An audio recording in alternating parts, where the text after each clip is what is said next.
நம்ம சார்ந்த துறைகள்ல எப்படி மாஸ்டரியாக மாறலாம் என்கிறது சம்பந்தமாக இந்த புத்தகத்துல 5 டெக்னிக்களை சொல்லியிருக்காங்க. அந்த 5 டெக்னிக் என்னங்கிறத பத்தி பார்ப்போம். இதுல முதலாவது டெக்னிக் வந்து ஃபைண்ட் யுவர் இன்ட்ரெஸ்ட் ஃபீல்ட். அப்போ உங்களுக்கு என்னென்ன ஃபீல்டு வந்து என்ன ஃபீல்டு வந்து உங்களுக்கு ஒரு இன்ட்ரெஸ்ட் ஆகிக்கோ அந்த ஃபீல்டை வந்து நீங்க என்ன ஃபைண்ட் பண்ணிக்கொள்ளணும், அதை நீங்க தெரிஞ்சு கொள்ளணும். இப்போ நம்ம நிறைய பேர் என்ன செய்யறேன்னு சொன்னா ஒரு ஃபீல்டை நம்ம எடுத்துக்கொள்றோம். அந்த ஃபீல்டு வந்து எப்படி இருக்குன்னு சொன்னா ஒன்று அது நமக்கு பணம் தரும்னு சொல்லி அதை எடுத்த ஒரு ஃபீல்டா இருக்கலாம், அல்லது வந்து நம்ம மற்ற பெற்றோர்கள் வந்து நமக்கு தந்த ஒரு ஃபீல்டா இருக்கலாம், அல்லது இந்த சொசைட்டி வந்து நமக்கு சொல்லி தந்த ஏதாவது ஒரு ஃபீல்டா இருக்கலாம்.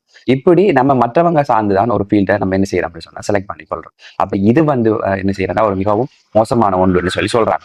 ஆக முடிஞ்ச வரையில நம்ம என்ன செய்யணும் என்று சொன்னா நமக்கு பிடிச்ச ஒரு ஃபீல்டை வந்து நம்ம தெரிவு செய்யணும். அந்த ஃபீல்டு வந்து எப்படி நம்ம கண்டுபிடிக்கிறது நிறைய பேருக்கு தெரியாம இருக்கலாம். அப்ப உங்களுக்கு எந்த ஒரு விடயம் செய்கின்ற போது சிறப்பாக இருக்கோ அல்லது செய்கின்ற போது நேரங்கள் போறது தெரியாம இருக்கோ அந்த மாதிரியான ஒரு ஃபீல்டை நம்ம என்ன செய்யணும்னா செலக்ட் பண்ணிக்கொள்ளலாம். அப்படி செலக்ட் பண்றதன் மூலமாக நம்ம அந்த ஃபீல்ட்ல வளர்ச்சி அடையணும். ஏன்னா நமக்கு எந்த ஃபீல்டு வந்து இன்ட்ரெஸ்டா இருக்கோ அந்த ஃபீல்டை தான் நம்ம என்ன செய்யணும்னா செலக்ட் பண்ணிக்கொள்ளணும் என்று சொல்லி இந்த புத்தகத்துல சொல்லக்கூடியதாக இருக்கிறது.